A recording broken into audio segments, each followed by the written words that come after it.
Thank you so much, everybody, for joining us today for this mentor workshop for the ABP Industry Mentoring Program 2021, which has turned out to be a really exciting occasion. This is the fourth year that we are running this program, and this is by far the biggest year really in terms of participants. We have more than 200 mentors in the program, about 230 mentees, which is an enormous increase over last year. So we'd really like to thank all of our alumni who've come forward to mentor our students. There's a real demand, I think, amongst our students to connect with industry, and we're really grateful to all the alumni who have raised their hand and said, yes, I'd like to help out and support our students.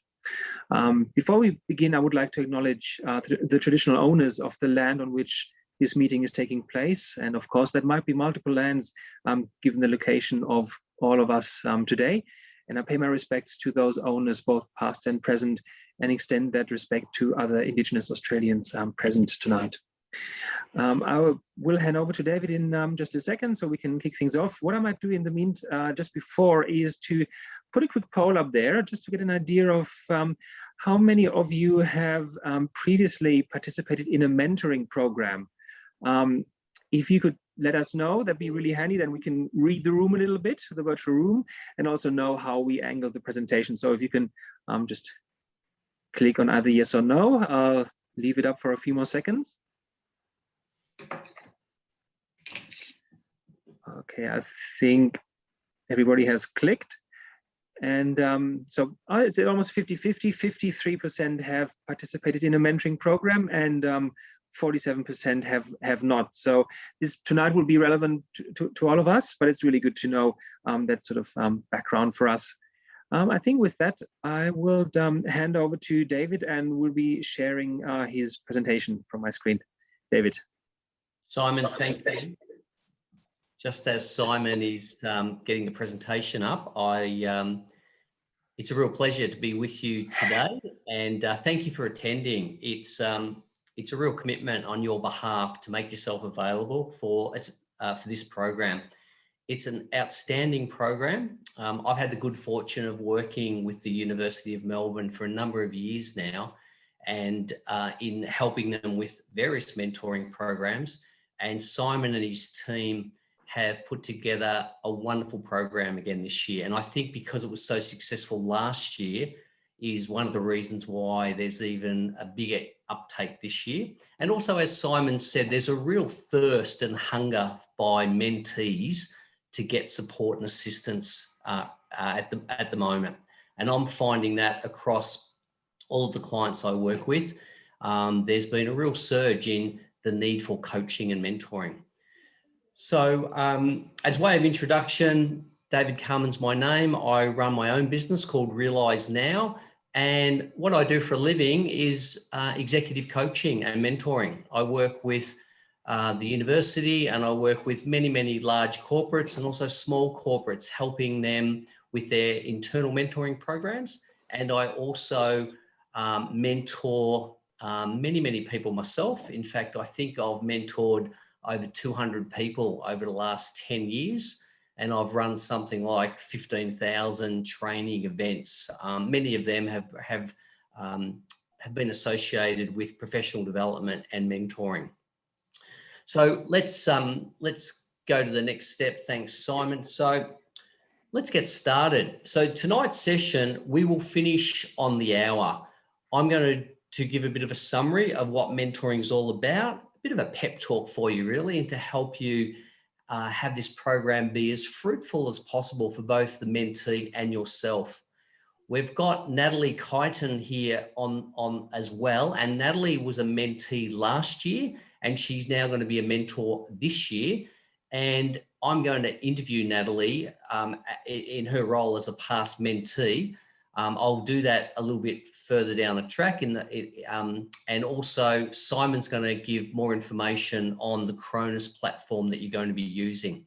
So I'm going to talk more specifically about what does it mean to be a great mentor. So first and foremost, getting off to a good start is really important. So I say engage and connect quickly. So you should have already reviewed your mentee's profile. If not, I suggest you do that before your first session. Read about what their goals, aspirations are. Hopefully they've already sent you some information. If not, you'll get that very soon, where they're going to pose some questions to you. Really important that you familiarize yourself with the mentee, so that the more prepared you are, I always find the first session can start more smoothly and you get into the real material faster. So if you go to the next slide, thanks, Simon. So certainly, and apologies, just one thing I forgot to mention in my intro. We will also be taking audience questions, of course. So please feel free to submit your questions through the Zoom Q&A function at the bottom of the screen, and we'll get to those. We'll get to those questions throughout the session. Apologies for that interruption.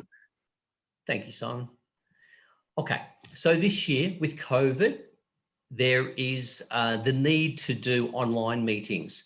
In the guidelines that have been shared, it is suggested that you do use the Cronus video platform for your meetings. Now, we can't stop you from doing face-to-face meetings, and if you feel that will work better for you and the mentee, you can do that. The overall university's guidelines are to, where possible, do online meetings. Now, over the last 12 months, as a professional mentor, I can say very clearly that using video, whether it's the Cronus system or whether it's Zoom or whatever, is very, very effective. You want to make sure, there's a few things. Make sure you've got good lighting and that your camera's set up well. Make sure that you look at the camera so the person is looking at you, and ideally that they're looking into their camera as well. You might at times want to share your screen, as I'm doing here now, or you might want to use some like the online whiteboard if you want to draw something.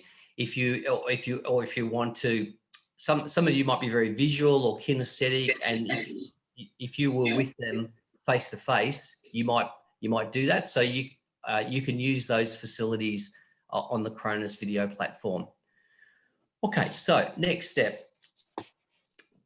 You will have a style, a natural mentor style. So let's think about this for a sec. If I was with you now and I said, describe your natural style of mentoring, what would you say? So just think about that. Now, for some of you, it may be, I talk a lot. Some people, it might be, I ask a lot of questions. Some people, it might be, I want to help them. I roll up the sleeves and I get in there and do things with them. Other people, it might be, I delegate more and I get them to do the work. There's no right or wrong answer to what your natural style is. However, I say you need to adapt your style that best suits two things. One, the needs of your specific mentee, and also the goals and aspirations that they have for the program. So Simon, if you just click the next slide. So let me talk about that. Your mentee's personal needs. In my experience, there's a scale of mentees. On one end, you have mentees that can be super confident. They don't probably feel like they need as much help from you. They've already got their CV ready to go. They've got people that they've already reached out to about potential employment. They're pretty confident, and that's fine. So at the other end of the scale, which is probably more likely, you'll have people that are quite nervous. They might be underprepared. They might be a little bit concerned about how they're going to go about finishing their studies and entering the workplace.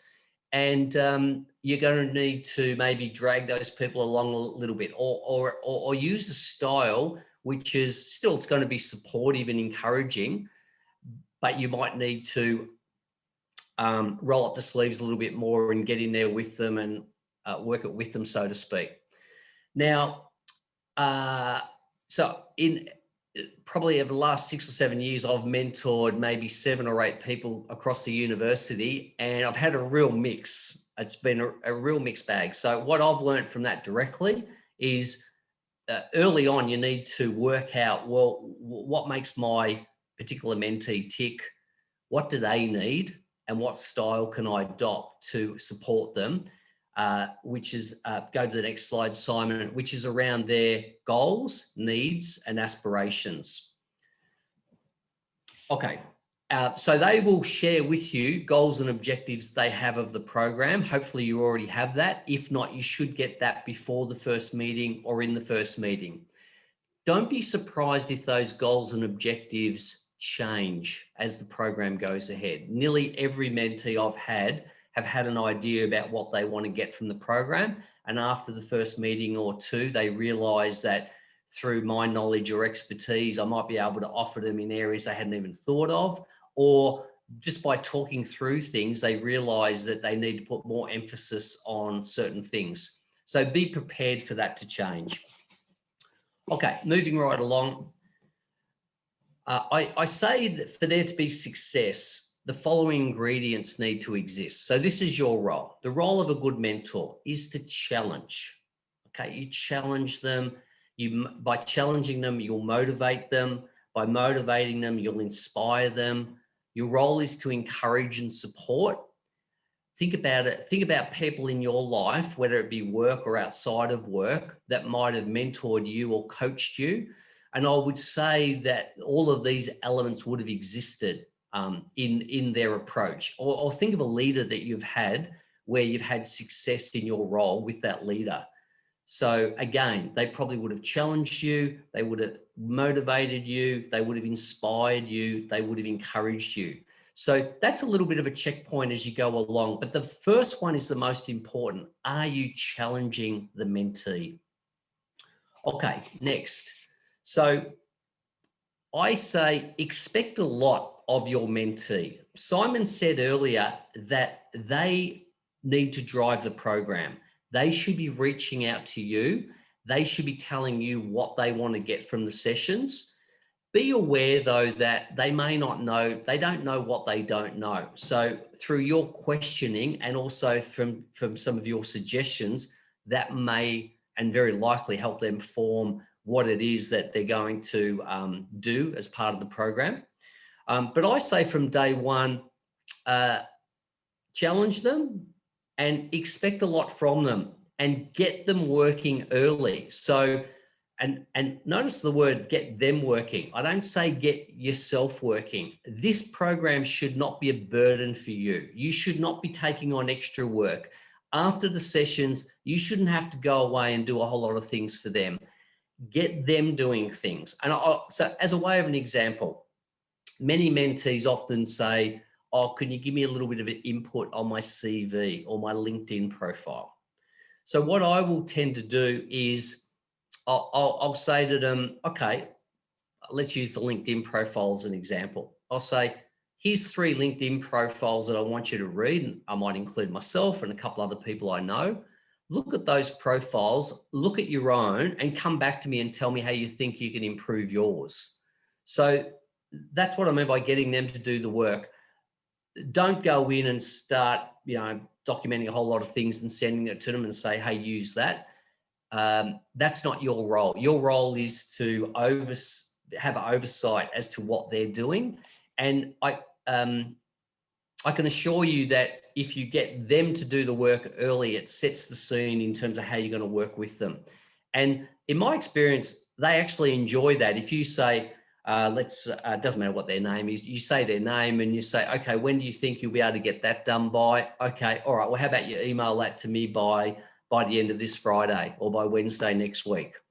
Put a time frame around it, and then that sort of sets the scene in terms of what they need to do when they'll do it. Okay, so by expecting a lot of the mentee, you'll also be expecting a lot of yourself in terms of your commitment to them. Okay, next.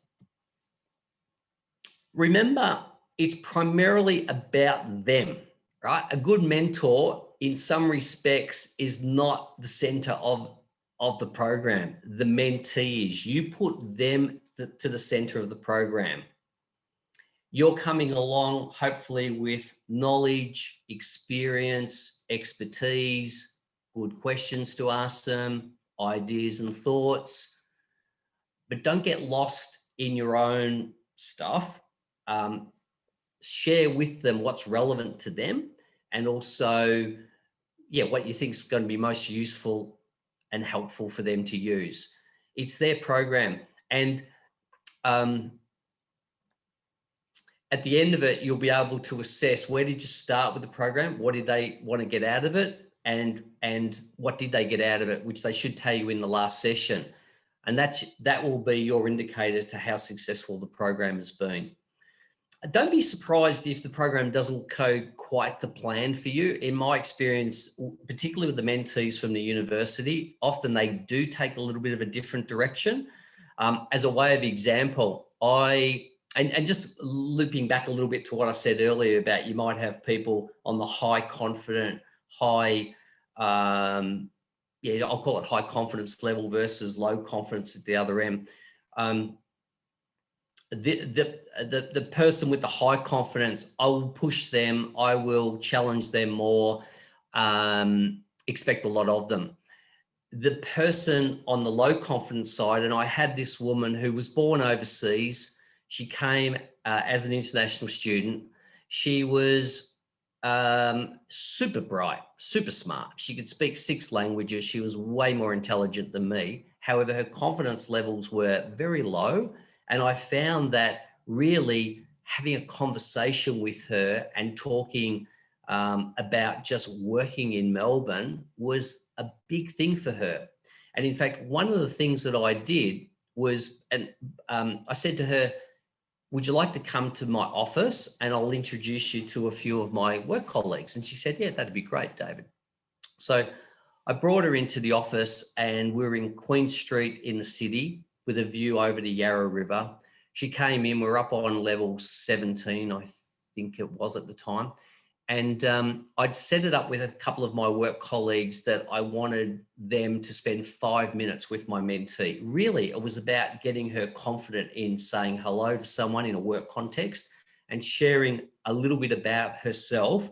And then I'd set it up that they would ask her a couple of questions about her studies and what she wanted to do when she had finished her course.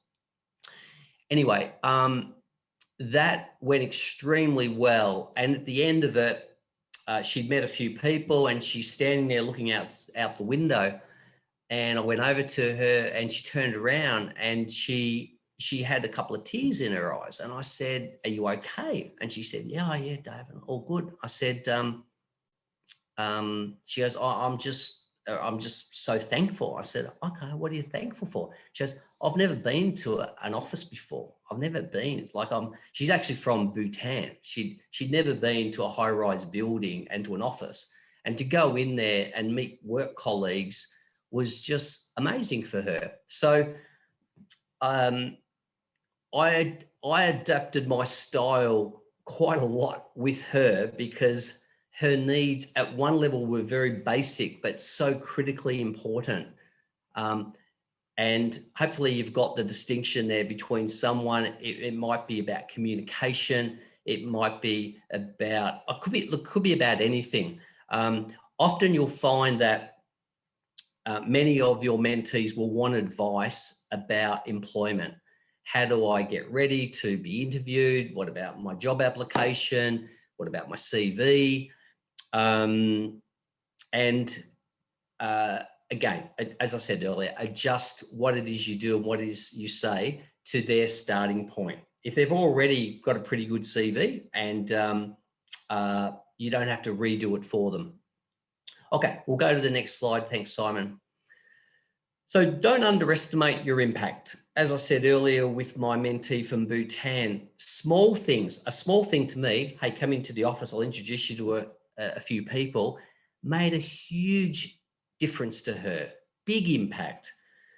In fact, everything you say and do is important, and be very aware of that. In every one of your sessions, the questions that you ask, they can have a big impact. Comments that you make about your employer or your colleagues, or what you did transitioning from university to work or whatever, which is a common question. What you say and how you say it can have a big imprint on the mentee. So I always encourage mentors to be be careful a little bit with the imprinting. You might have had a horrific experience with your starting in the workplace, but you can frame that in a way where what you learnt from that and share it to them in a way which is still encouraging and supportive. Also be realistic. So like right at the moment,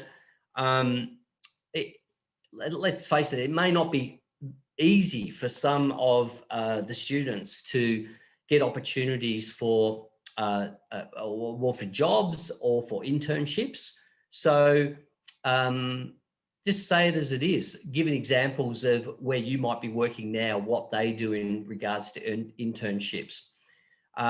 There's no expectation whatsoever that you personally or your organisation that you may work for provide an internship to your mentee. Just be watchful for that. It's in the guidelines, and I suggest you read the guidelines before your first session. Okay, so that's an important one. Okay, we'll go to the next slide, please. So actually, at this point, I've got a little bit more to share, but at this point, I'm going to open up the session where I'm going to interview Natalie Kyneton, who was a mentee in the 2020 program. So welcome, Natalie. Thank you for joining us today. My pleasure. Natalie, a key question that everyone wants to know is that how were you in the first meeting, if you recall, last year when you met your mentor for the first time? How were you? I was incredibly nervous to meet my mentor for the first time. I remember being very anxious in the lead up and logging onto Zoom and then sitting there really anxiously about 5 minutes early. And I was very nervous. Okay, Natalie, this is very common. And I wanted to say to the mentors that, look, you might be nervous as well, but it's not uncommon for the mentee to be very nervous and sometimes for the mentor to be nervous. So that's okay. Just be relaxed about it. Natalie, what did your mentor do in that first session that assisted you or supported you with those nerves? My mentor was just incredibly calm and welcoming and really friendly the first time I met them, which really helped put me at ease. The introductions were just really easy. He spoke a little bit about himself and then asked me a lot of questions and felt like he really wanted to get to know me, which just helped kind of make it easier. And eventually by the end of the meeting, I wasn't feeling nervous at all anymore. Fantastic. Natalie, what were the highlights for you of the program? What did you get and what did you get from it? I think during COVID, back when I started the program, COVID was very new and there was this big fuss about people being fired and there being absolutely no jobs in the industry. And it was just really comforting to talk to my mentor, who he as well was saying, there are just not very many jobs out there. But even though he was saying that, he was still very encouraging and very supportive and trying to help me prepare well for when the jobs started opening up again. So I think it was just that general support, feeling like there was somebody there who understood and who had knowledge of the industry was probably the best thing. Do you remember, Natalie, what your goals of the program were at the start? I wanted to get a bit more of an idea for what it would actually be like after graduation. I really wanted to know a bit more about what it would be like working full-time in the industry. And I also really wanted to come up with a plan for how I was going to apply for jobs, which we ended up doing as well. And so specifically, what did your mentor do with you in relation to helping you get yourself ready? We agreed on a couple of goals. So there were the standard things like preparing a CV and a portfolio. We didn't do any interview practice, but he came up with the suggestion that I create a 5-minute presentation that I could take to practices.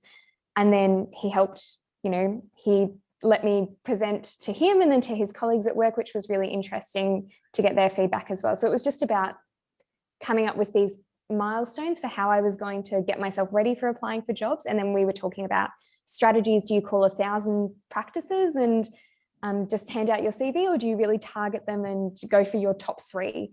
So those were the kind of strategies that we discussed. And then after the program ended, I was able to implement the plan that we'd spoken about. Fantastic. Those presentations that you did to him and his colleagues, were they via video or over video? They were. We were still in lockdown when I did those. So yeah, they were all online, which was really interesting. How did you find the whole online video experience of being mentored? Oh, I think we're all kind of used to it now. It was fine. It would have been really nice to meet in person, but it's actually not that different, I think, when you're one-on-one with somebody over Zoom. So Yes. It was fine. Yeah. Now, Natalie, you're going to be a mentor in this year's program.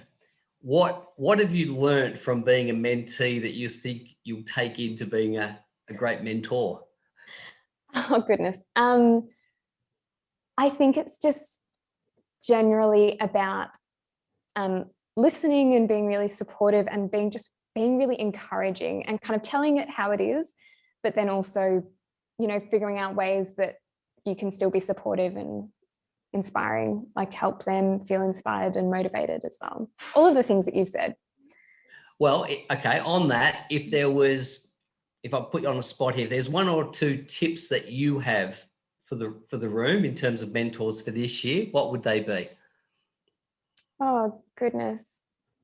I really don't know. I think just be, as you said, just be open to what your mentee is looking for and what they're needing. And you can't really go wrong if you do that.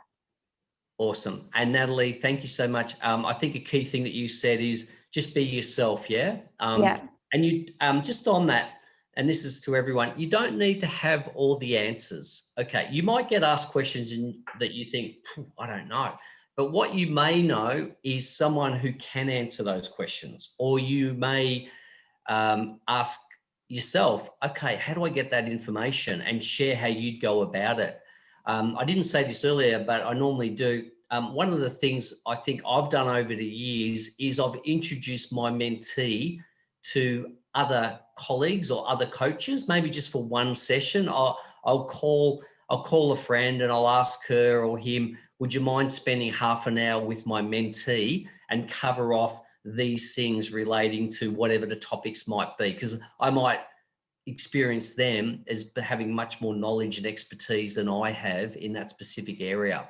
So think about who it is that you have, that you may have friends, family, work colleagues that could assist your mentee. It's that could be really beneficial to them.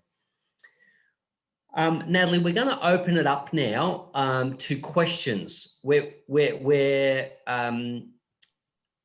it's really important that people, if you've got a question now that something I've said or something that Natalie said that you want us to cover in more detail, please ask the question. Simon, do you have questions that have already come through that you can put on the screen?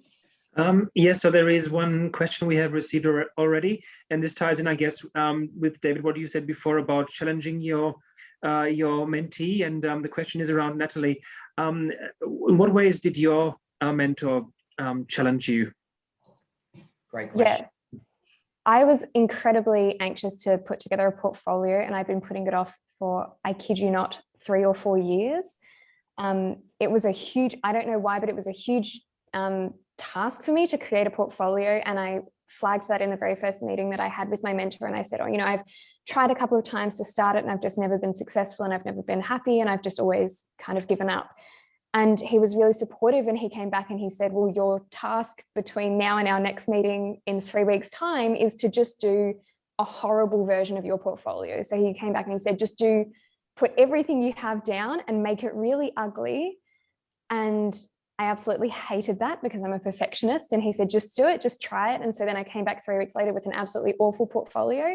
And he sent me away and said, now pretend you're me and add in all of the comments that you would want to see changed, and then come back in another 3 weeks with a nicer version of your portfolio. And so him making me do that, because I felt the real pressure of the deadline of not wanting to disappoint my mentor as well, really actually got me over that hurdle. And I finally produced a portfolio. It took me about 3 months, but I did it.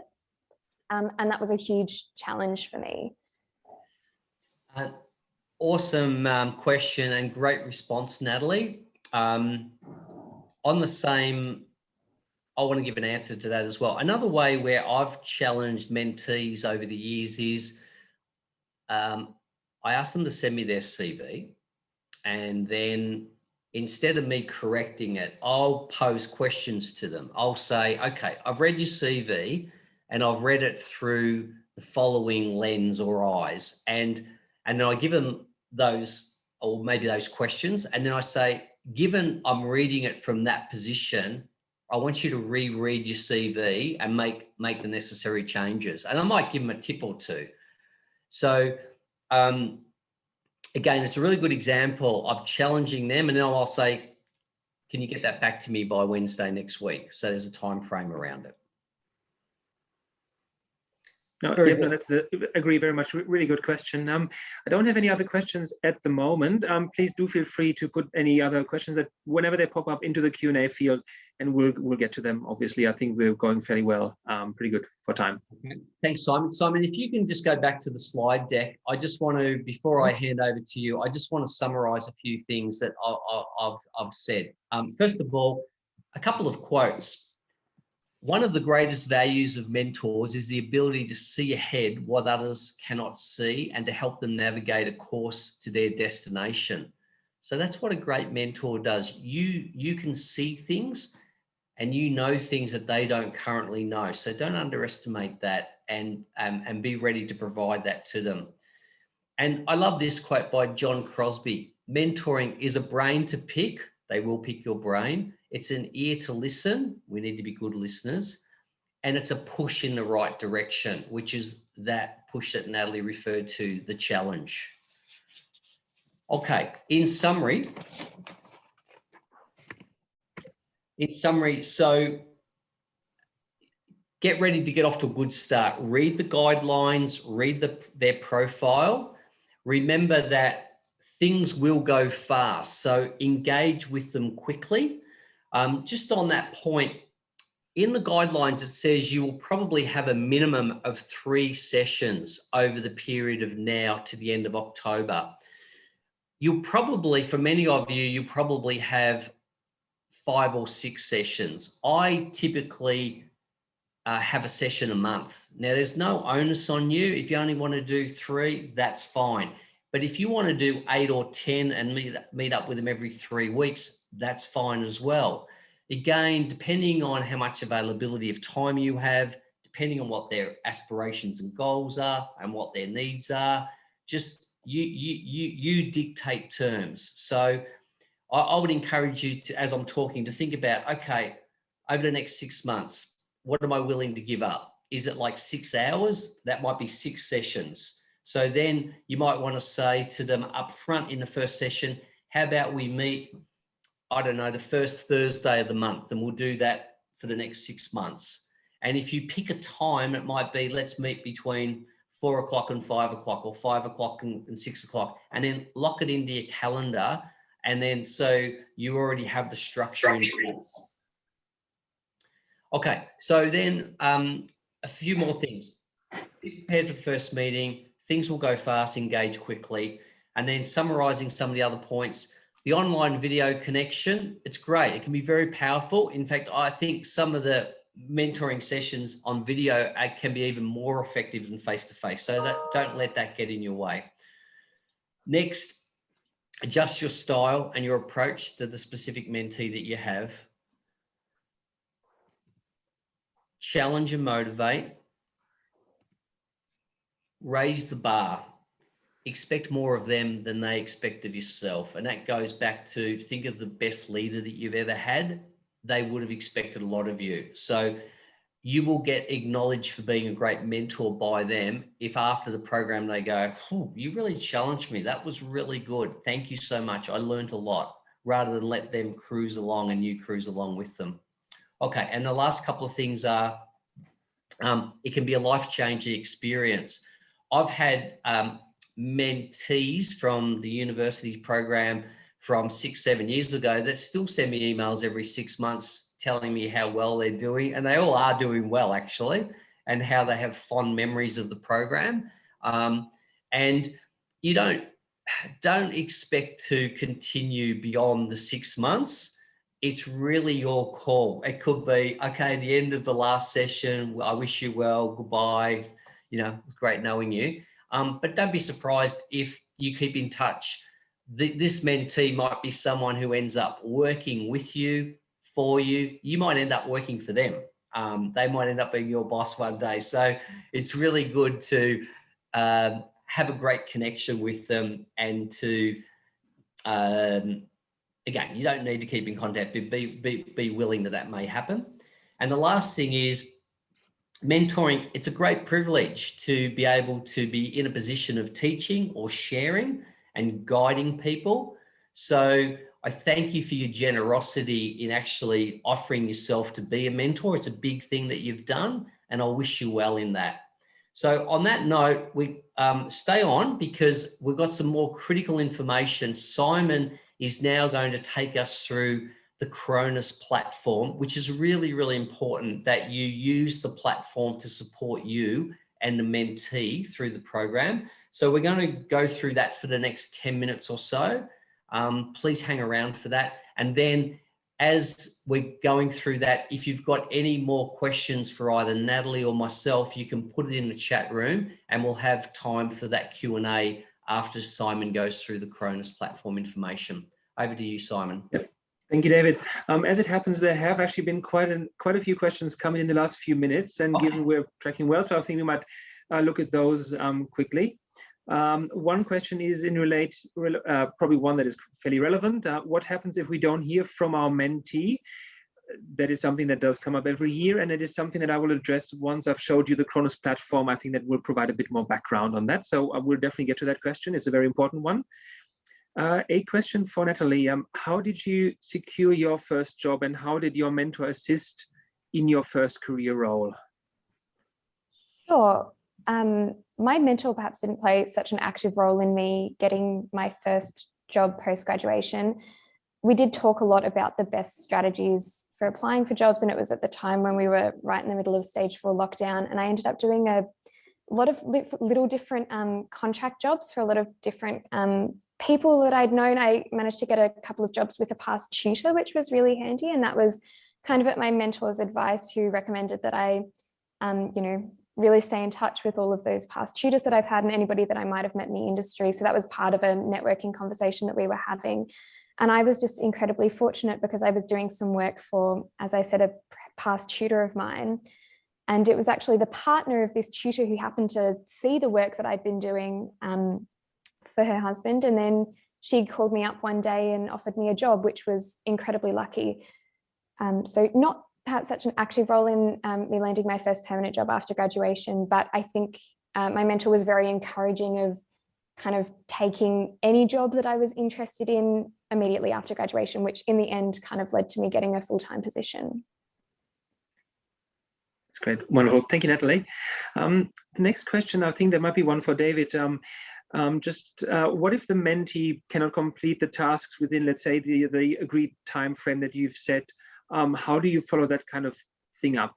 Yeah, I'd just give them a bit of a nudge and go back to their goals and aspirations.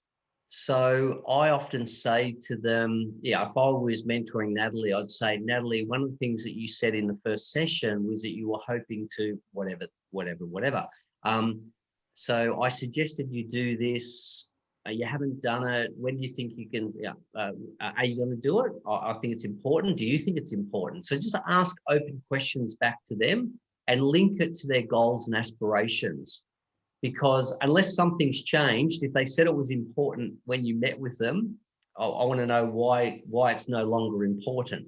And that's all part of challenging them, because you and I both know that when they get into the workplace, and you might want to share examples of this, and I often do, that if someone is asked in the workplace to get something done and they say they're going to get it done by close of business Thursday, and if they don't have it completed, there are natural consequences in the workplace. And you might share what some of those consequences might have been for you in the past, or for your colleagues, or what happens at your workplace. Because I think we have an obligation to the students to start to let them know about the workplace. And I just had another thought there. Timeliness. Timeliness is starting and finishing on time.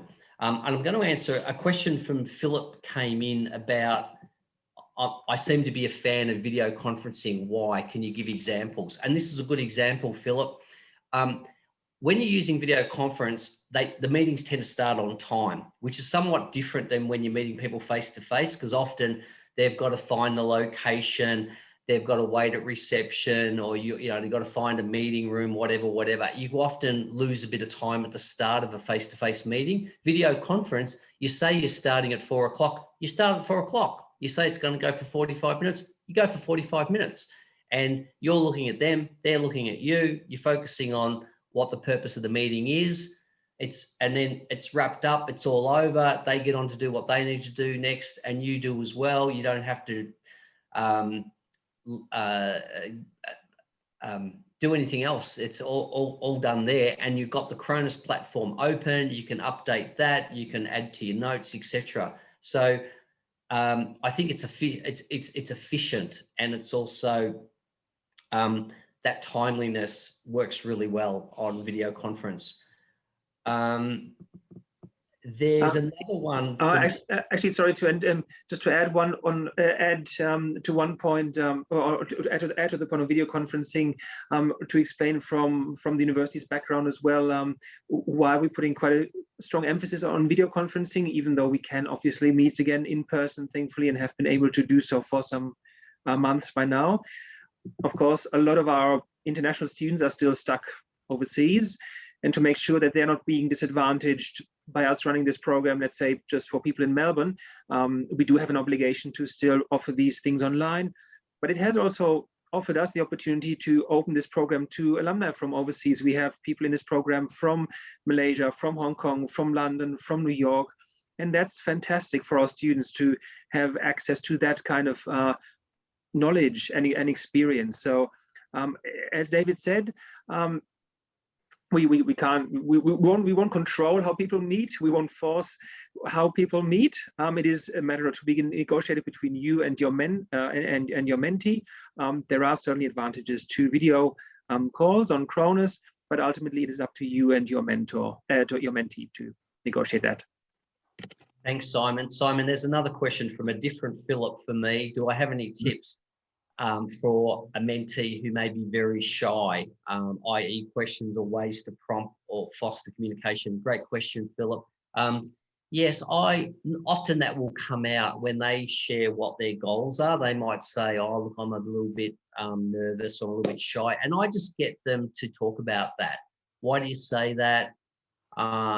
Sometimes I question, is that true? Like, is there a limiting belief there? Are you really shy? Like, do you know other, I try and give them examples of where I'll ask them to give me examples of why they think they're shy. And then look, I just, I'm caring, I'm supportive, I listen. And then I say, okay, well, how might that get in your way? All right, well, what do you have any suggestions about that? But then I quickly move to, okay, well, if you're in an interview, you're going to need to express yourself. You're going to be able to put yourself forward.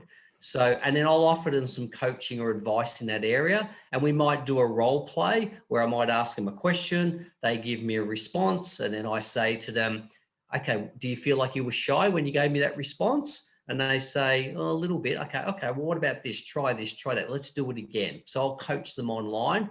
And then I'll say, how would you rate yourself now for shyness? Okay, let's do it again. We do it again. And I'll say, look, that was great. You're not coming across as shy to me. You're coming across as someone who's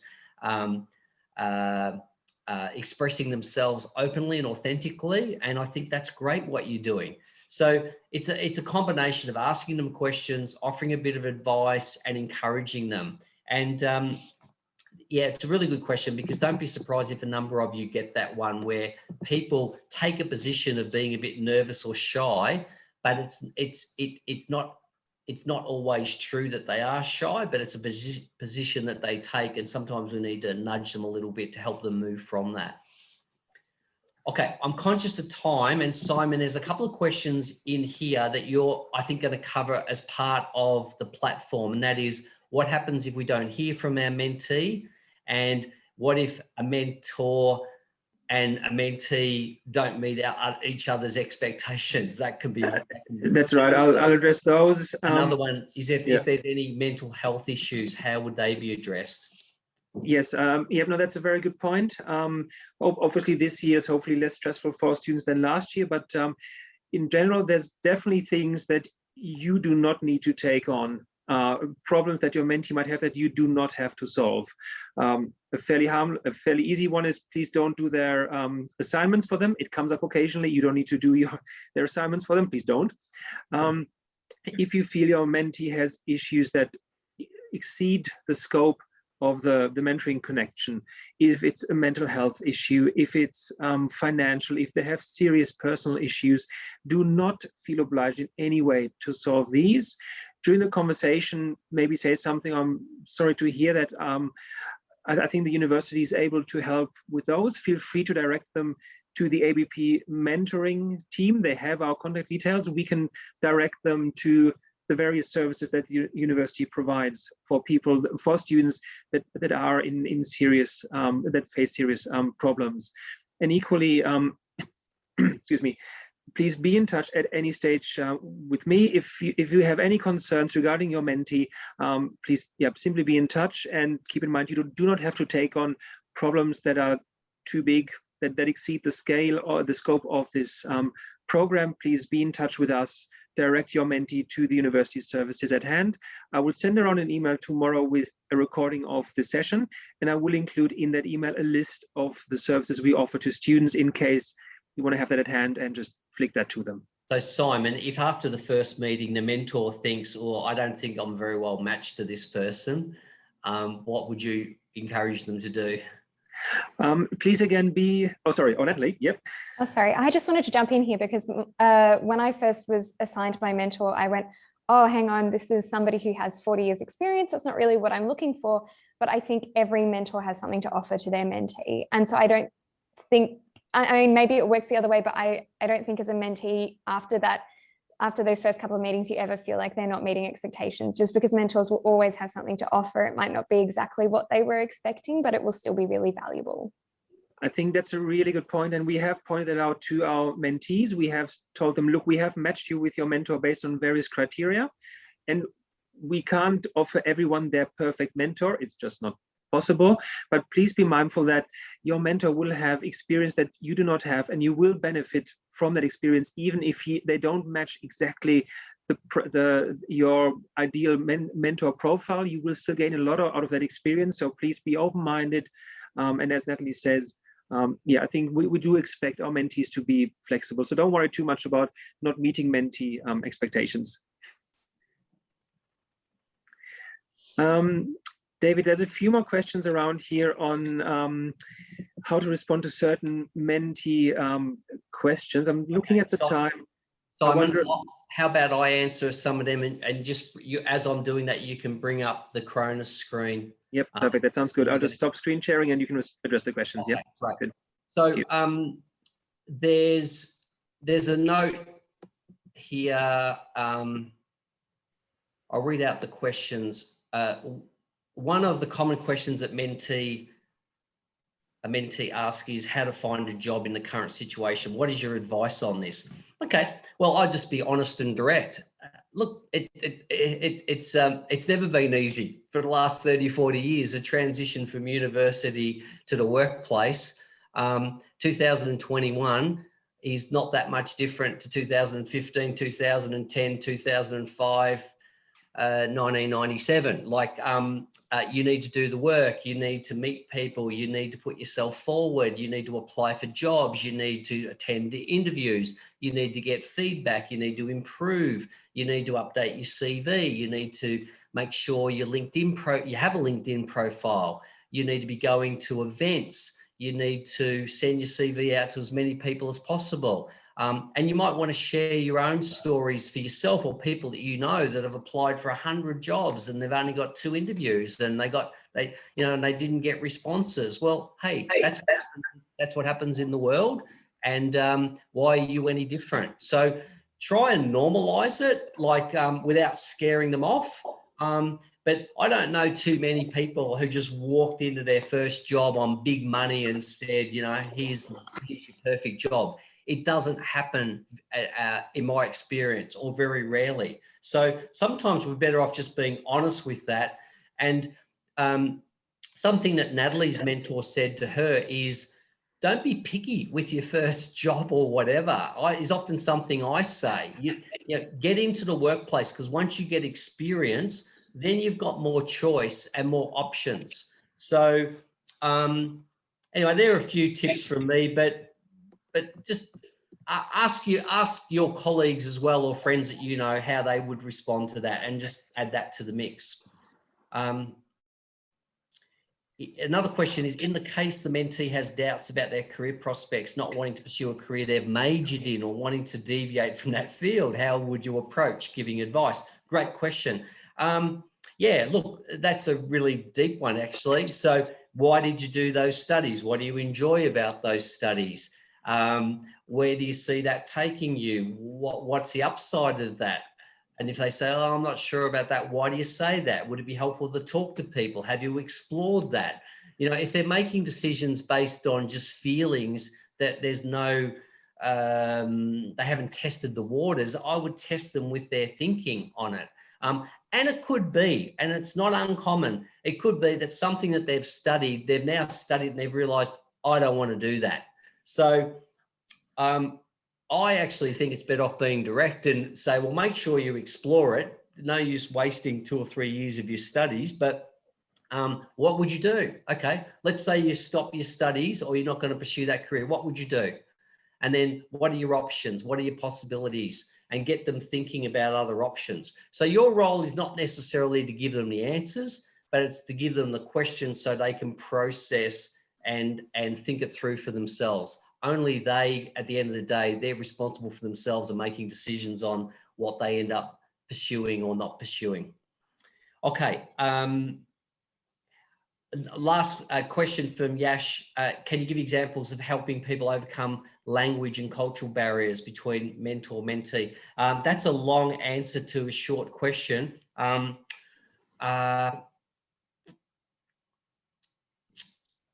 Actually, let me think about that. Simon, I'm going to hand to you. I'm conscious of time, and you've got some important information to share. Yash, I'll come back to you on that one. Okay, that sounds good. Thank you, David, and I hope everybody can see my screen. This is just to quickly run you through some of the technicalities of the online mentoring platform that we use to run the whole program. It's called Cronus. You would have encountered it when you applied for the program and filled in your application form. A lot of you would have already been contacted by your mentee in the platform, and I'm sure many of you have seen it. We just want to make sure that everyone is familiar with the platform. Just to let you know, if there are any questions we don't cover in the next 5 minutes, if you have any remaining questions about Cronus or other aspects of the program, in tomorrow's email, I will include the link to a lunch drop-in session next week, where anybody who has a question, feel free to just join us and we'll address those. So anything that goes unanswered today, we can hopefully answer in the casual lunch drop-in session next week. So just to quickly show you, this is what a mentoring connection in Cronus looks like. It shows the name of the 2 people involved. And just to quickly run you through how it works, really, it's pretty straightforward.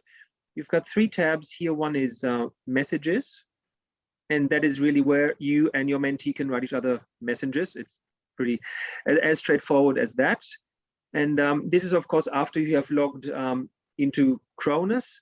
I will include the login link in tomorrow's email in case it's gone missing in emails. It can happen sometimes, but this is what happens once you've logged into Cronus. You'll see messages here.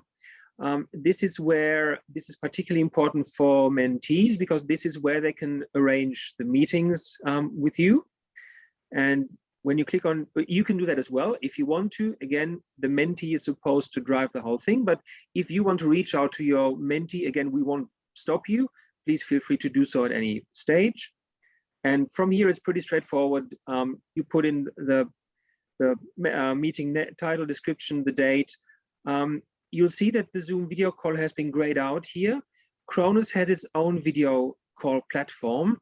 And because you don't need a Zoom login or any account or anything, we recommend using this particular platform. We've tested it quite extensively. It works really well across different browsers, and the layout is pretty much, the interface is pretty much like Zoom, so it's quite easy to use. You might be wondering at this stage, well, how will I find out that my mentee has scheduled a meeting or send me a message in Cronus? Do I have to log into Cronus every day to check? Thankfully not. Each time your mentee does something in Cronus here that's relevant to you, you will receive a message or an email from Cronus to the email address you've used when you signed up for the program. They are system emails. They do look a bit like generic system emails, so please don't ignore them when they land in your inbox. They are relevant, and they will usually have a button at the bottom saying log in here to see, you know, your mentee's message, or that kind of thing. So do check your emails. Make sure you look out for those Cronus system emails that look a bit generic. They are relevant, but you don't have to log in constantly to check what's happening. And plan here essentially is that's more relevant to the mentees. We have set up a number of milestones to help them structure their program and just stay on top of things. For mentors, it's more around making sure to fill out, you know, read the help resources, fill out the post first meeting survey, which we use to identify any issues that sometimes come up. And if we find out about those after the first meeting in April or May, that's much better than if we find out in September when it's too late to fix things. So that post first meeting survey, is a bit of a temperature check for us to identify any issues that might have arisen, and then we can hopefully fix at that stage. And that ties in with the question around what happens if my mentee does not get in touch with me. So what we can do in Cronus here is we can see which mentoring connections have had some activity and which ones have not. So from next week onwards, we'll look at those connections where there has been no activity, and we'll just get in touch with the mentees and say, hey, is everything okay? Have you written to your mentor? Anything we can do to help? We'll do the same with the mentors. And you know, sometimes it's just people who have written emails rather than using Cronus, which is fine, obviously. But we do follow up at least during 3 particular milestones in the first few months of this program to make sure that each mentoring connection has at least kicked off and that the conversation has started. If you find in July, let's say, you've had your first meeting and you'd like to have your second meeting and nothing's happening from your mentee's side, please, again, be in touch with me and we'll get in touch with the mentee to see what's happening. You can also contact your mentee directly, of course, through the various channels shown here.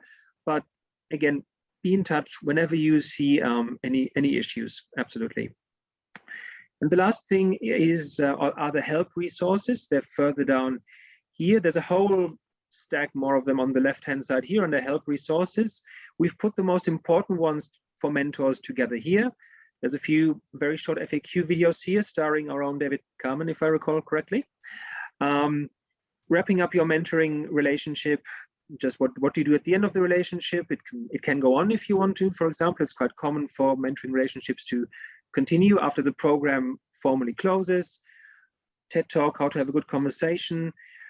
Probably an important thing, the 2 most important ones, the ABP mentoring guidelines, and you might have read those already. Before the first meeting, give them another quick read. They sum up essentially the program on 3 pages. They give you ideas of what to talk about at the different meetings and how to set targets, so they're quite helpful. The ABP mentoring agreement is a legal document that your mentee might have already sent you, or they will bring it to the first meeting. And that's where you agree on things like, you know, essentially expectations you both have. How often do we meet approximately? If it changes later in the program, that's fine. But things like what topics do we discuss, just to make sure that both parties are on the same page before the relationship kicks off, really. And then the mentees upload that via their Cronus portal, so you don't have to worry about that. But make sure that the mentees really need to make sure that they present that at the first meeting. Mine's block time of 6:30, and I'll just check. So this is Cronus in a nutshell. Again, any questions about this, please do join us at that lunch drop-in session next week. I'll send around the link tomorrow. And there was just Simon, a couple of questions I can answer very quickly. Robert says, yep. Are you happy to meet? Are you happy for us to meet the mentees face-to-face, you can just follow any COVID protocols. That's important. Another person asked the question, do I need to keep notes on what I've discussed with my mentee? I do. I tend to just keep a note of what it is we've discussed, any actions, and also keep a note as to what we might cover next time. But that's an optional. There's no obligation on you to keep notes, but I think it's a good habit, a good practice to do. Roger asked a question about job hunting. My answer to you, Roger, is just answer the question directly based on your own experience. And the question about overcoming language and cultural barriers, do your best. If you feel like you're really struggling with your mentee, I would ring up Simon and maybe ask for university support in how you might be able to either get support yourself or get support for the mentee. So Simon, I think that we've done our best to answer all those questions. Anything final from you, Simon? I think I just saw there's one question that we can probably answer very quickly. Do I need to keep a note about what I have discussed with my mentee? It is very helpful. You can do that for your own purpose. It is not required from our end. You don't have to show us any documents, at the end of the whole program. That's fine. And the last thing that I might reiterate, and because it always comes up each year, we have very clearly reiterated to our students, the purpose of this program is not to land them a job or an internship. Many of you would have seen the questions already that the mentees have for you, and often they are around, finding jobs, finding internships, and that's probably understandable. But we have made it clear to them, it is not their mentor's job to organize them a job or an internship, and the conversation should be between you and the mentor should be about more than just how do I find a job, how do I find an internship. There's obviously more to being in a professional career than just those things. And if you find that your mentee focuses a bit much on that during the conversation, again, please be in touch with us. We don't want you to feel like you're under any pressure, or you feel that your mentoring connection is a bit one-dimensional and just focuses on on that particular topic. So again, please be in touch with us at any stage if you feel in any way a bit uncomfortable or are maybe not enjoying the mentoring connection as much as you were hoping to.